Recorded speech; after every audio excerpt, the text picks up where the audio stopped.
நண்பர்களே, உங்கள் அனைவரையும் அன்போடு பிலிப்பின் நாட்டுக்கு வரவேற்பது ராஜ்குமார். இப்போ நான் கன்னித்தீவில் நின்றுட்டுருக்கேன். இது எங்கே இருக்குன்னா சிபுவில் உள்ள பாண்டியன் தீவில் இருக்குது. இன்றைக்கி ஒரே மேகமூட்டமாக இருக்குது. இப்போ என்ன பண்ண போகிறோம்னா, இந்த தீவில் ஒரு கிளிஃப் ஜம்ப் இருக்குது, அங்கே போய் குதிக்க போகிறோம். நானும் என் தம்பியும் போகிறதுக்கு வழி தெரியாமல் அங்கே வேலை செஞ்சவங்கள்ட்ட வழி கேட்டோம். அந்த வழி எங்கே இருக்குன்னா, காட்டேஜ் பக்கத்தில் கிளிஃப் ஜம்பின்னு ஒரு போடு போட்டு ஒரு பாதை இருக்கும். அந்த பாதை வழியாக தான் நம்ம போய் ஆகணும். அந்த பாதையில் 2 பக்கமும் கள்ளிச்செடி இருக்குது. அந்த கள்ளிச்செடியில் இங்கே சுற்றி பார்க்க வரவங்க அவங்க பேர் எழுதுவாங்க. இந்த சின்ன பிள்ளைத்தனமான விளையாட்டு விளாட்ற வயசெல்லாம் தாண்டி வந்தாச்சு. பத்தாக்குறைக்கு நாங்கள் டீசெண்டான கேங்ஸ்டர்னால வந்த வேலையை முதல்ல பார்ப்போம். அப்படியே நடந்து வந்தீங்கன்னா இங்கே 4-5 வியூ டெக்ஸ் இருக்குது. சில வியூ டெக்ஸ்லாம் பார்த்தீங்கன்னா தண்ணியை போய் தொடுற அளவுக்கு அழகாக படிக்கட்டுகளை கட்டி வச்சுருக்காங்க. அது மட்டும் இல்லாமல் இங்கே உட்காந்து இயற்கை அழகை ரசிக்கிறதுக்கு உண்டான வசதிகளோட இந்த இடத்த அருமையாக கட்டியிருக்காங்க. அதனால் நீங்கள் குடும்பத்தோடு வந்தாலும் சரி, இல்லை ஃப்ரெண்ட்ஸோடு வந்தாலும் சரி, இங்கே அருமையாக உட்காந்து இந்த இயற்கை அழகை ரசிச்சுக்கிட்டே பொழுது கழிக்கலாம். இந்த தீவோட நுழைவாயிலிருந்து கிளிப் ஜம்பிங் பார்த்தீங்கன்னா 500 மீட்டர் தூரத்தில் இருக்குது. அதே மாதிரி இந்த மாதிரி நடந்து வரும்போது ஏகப்பட்ட வித்தியாசமான இடம்லாம் நீங்கள் கடந்து வர வேண்டியிருக்கும். கள்ளிச்செடி, வியூ டெக்ஸ், இந்த மாதிரி காடுகள், அதுக்கப்புறம் பீச் ஏரியா, இந்த மாதிரி வித்தியாசமான இடத்தெல்லாம் கடந்து போகும்போது உங்கள் அனுபவம் ரொம்பவே சுவாரஸ்யமாக இருக்கும். கடற்கரைக்கு வந்த உடனே நீங்கள் இடது பக்கமாக திரும்பணும். வலது பக்கமாக போனீங்கன்னா ஒரு 50 மீட்டர் தான் போக முடியும். அதுக்கு மேலே பாதை இல்லை.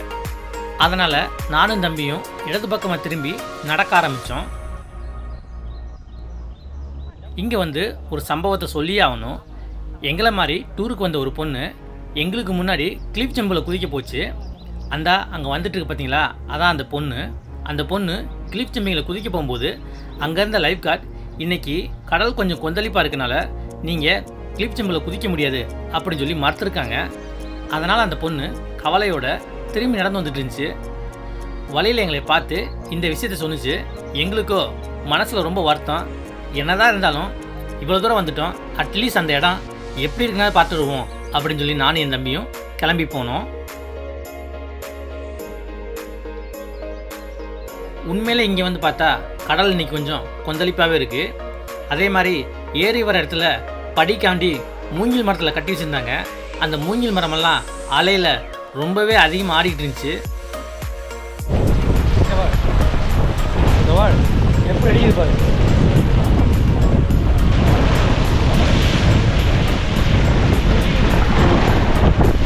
அலை அடிக்கிறத பார்த்தா சூழ்நிலை கொஞ்சம் ரொம்ப மோசமாகவே இருக்குது. அதனால் இன்றைக்கி அந்த லைஃப் கார்டு சொன்னது தவறே கிடையாது. நான் அந்த லைஃப் கார்டில் போய் இந்த இடத்த சுற்றி பார்க்கறதுக்கு இந்தியாவிலேருந்து 4-5 ஃப்ளைட்டை பிடிச்சி வந்திருக்கோம் அப்படின்னு சொல்லி எடுத்து சொன்னேன். அந்த லைஃப் கார்டை அதை புரிஞ்சுக்கிட்டு முதல்ல இந்த சின்ன உயரத்துலேருந்து குதிக்கிறதுக்கு எனக்கு அனுமதி கொடுத்தாரு. ஏன் அதிர்ஷ்டம் சரின்னு சொல்லி நான் ஒத்துக்கிட்டேன்.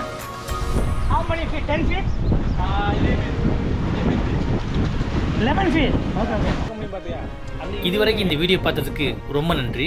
இந்த வீடியோ உங்களுக்கு பிடிச்சிருந்துச்சுன்னா இந்த வீடியோ நீங்கள் லைக் பண்ணி கீழே கமெண்ட் பண்ணுங்கள். அதே போல் உங்கள் நண்பர்களுக்கு ஷேர் பண்ணுங்கள். அது எனக்கு ரொம்பவே உதவியாக இருக்கும்.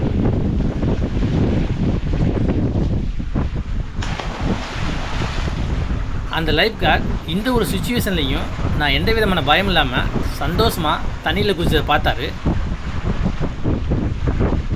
அது மட்டும் இல்லாமல் இந்த கடல் தண்ணியில் நான் நீந்தி வந்த விதம், இந்த மூங்கில் படிக்கட்டில் நான் ஈஸியாக ஏறினதை பார்த்து அவர் இவனால் மேலேருந்து குதித்தாலும் இவன் சமாளிச்சிருவான் அப்படின்னு சொல்லி அவர் ஒரு முடிவுக்கு வந்தார். அதுக்கப்புறம் அவர் நீ மேலேருந்து குதிக்கிறியா அப்படின்னு கேட்டார். நான் சரின்னு சொல்லி அதுக்கும் சந்தோஷமாக ஒத்துக்கிட்டேன். ஏன்னா நான் வந்தது இதுக்கு தான்.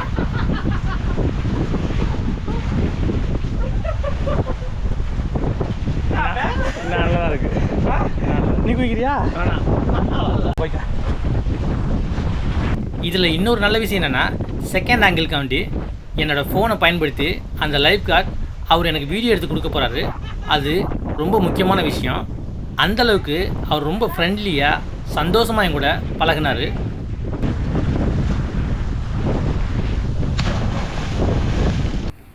இந்த வீடியோ எடுத்தது அந்த லைஃப் கார்டு.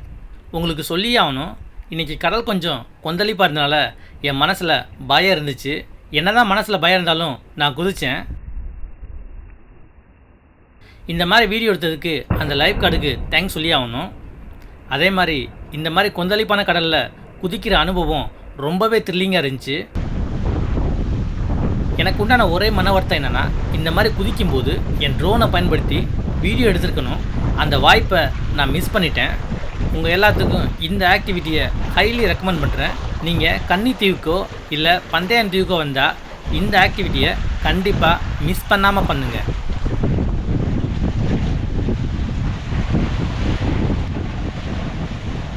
இந்த மாதிரி சூழ்நிலையில் மூங்கில் மரம் ஆட்டம் கொடுத்தனால கொஞ்சம் ஏறி வரத்துக்கு சிரமமாக தெரிஞ்சு, இருந்தாலும் நான் அதை ஈஸியாக மேனேஜ் பண்ணிட்டேன்.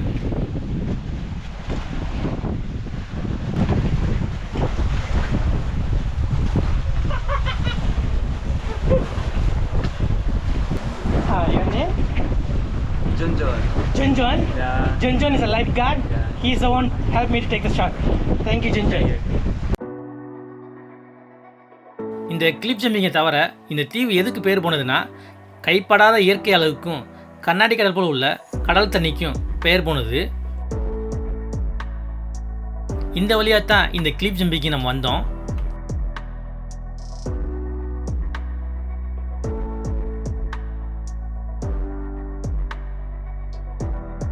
உங்களுக்கு பார்த்தாலே தெரியும், இதுதான் அந்த வியூ டெக். இங்கேருந்து இந்த தீவோட நுழைவாயில பார்க்க முடியும். இந்த தீவோட நுழைவாசல்லேருந்து கிளிப் ஜம்பிங்க்கு 500 மீட்டர் தூரம் நடக்கணும். இதான் அந்த தீவோட முக்கியமான நுழைவாயில்.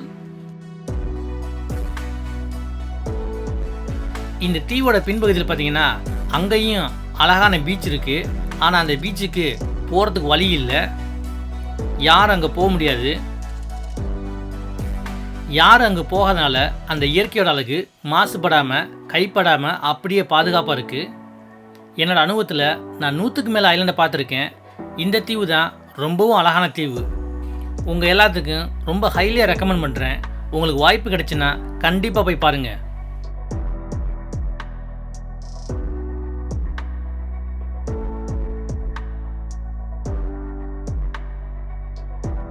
இந்த கிளிப் ஜம்பிங் அனுபவம் ரொம்பவே சுவாரஸ்யமாக இருந்துச்சு. உங்களுக்கு அதை நான் ரெக்கமெண்ட் பண்ணுறேன். மிஸ் பண்ணாமல் பண்ணுங்கள்.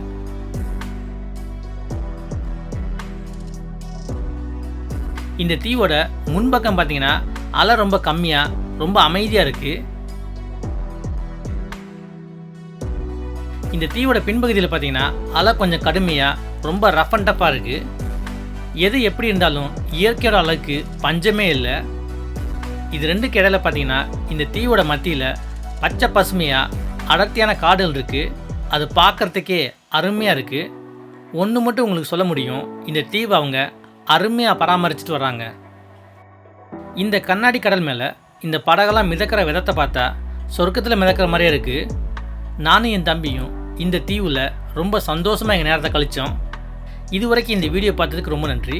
இந்த வீடியோ உங்களுக்கு பிடிச்சிருந்துச்சின்னா இந்த வீடியோ நீங்கள் லைக் பண்ணி கீழே கமெண்ட் பண்ணுங்கள். அதே போல் இந்த சேனலுக்கு நீங்கள் சப்ஸ்கிரைப் பண்ணுங்கள். முடிஞ்சால் உங்கள் நண்பர்களுக்கு ஷேர் பண்ணுங்கள். அது எனக்கு ரொம்பவே உதவியாக இருக்கும். உங்களை கூடிய சீக்கிரம் நான் இன்னொரு வீடியோவில் பார்ப்போம். ரொம்ப நன்றி.